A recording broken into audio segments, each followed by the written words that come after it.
Swami, another question from Uday.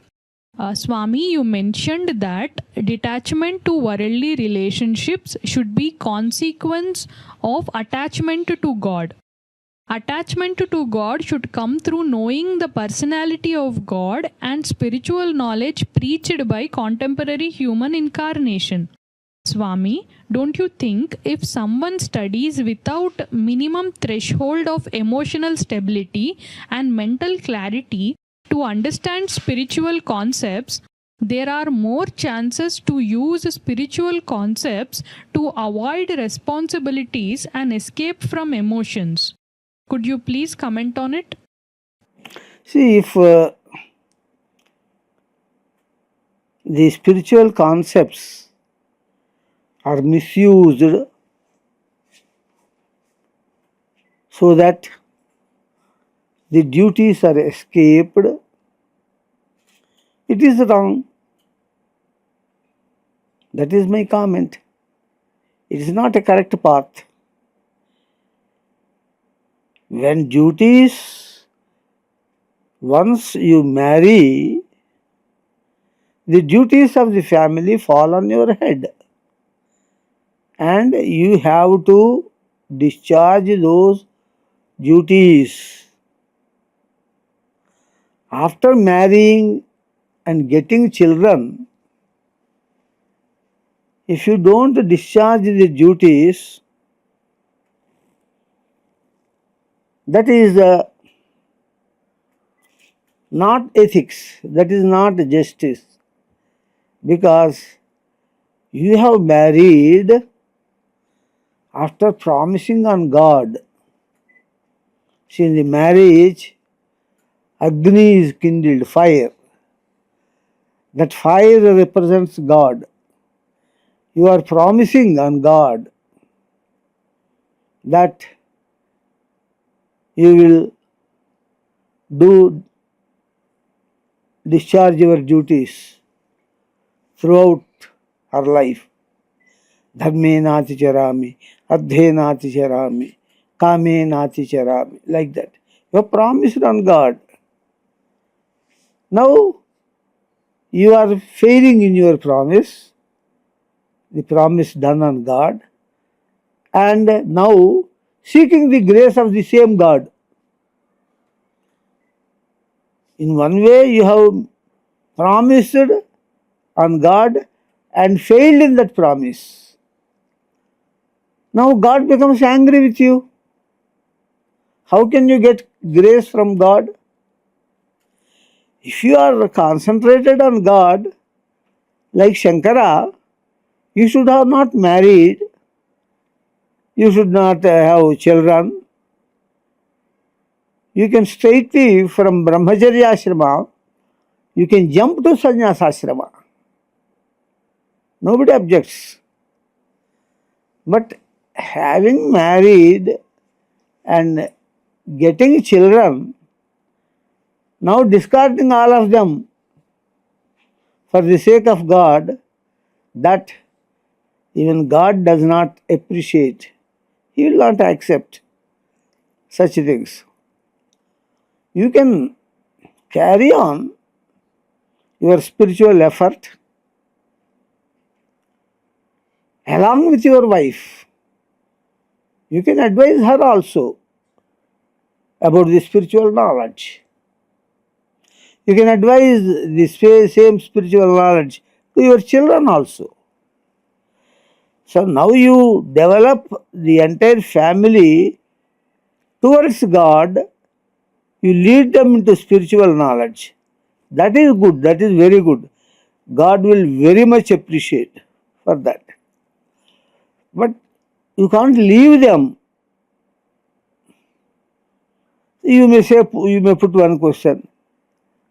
The children, family may oppose my spiritual effort.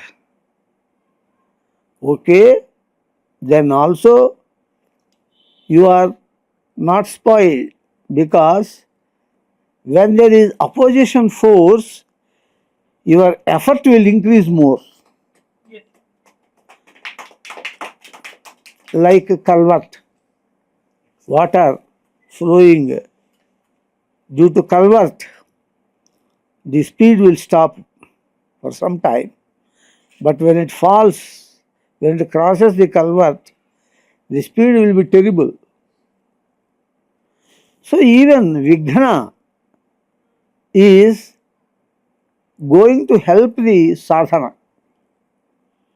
Even the hurdle helps the speed of your spiritual effort.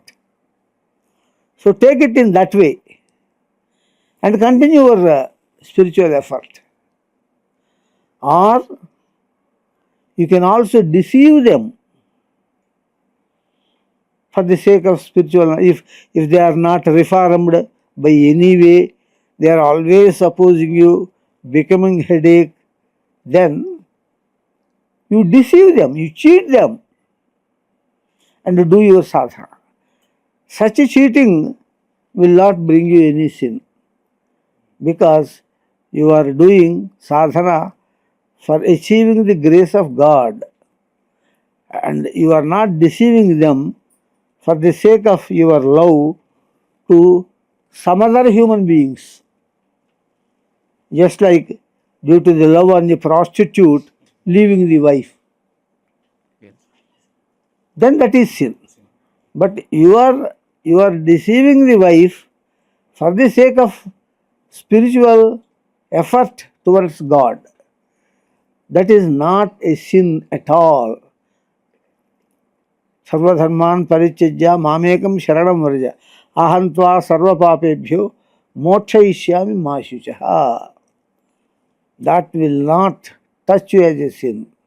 There won't be any punishment for that, because you have tried your level best to change them towards the spiritual side.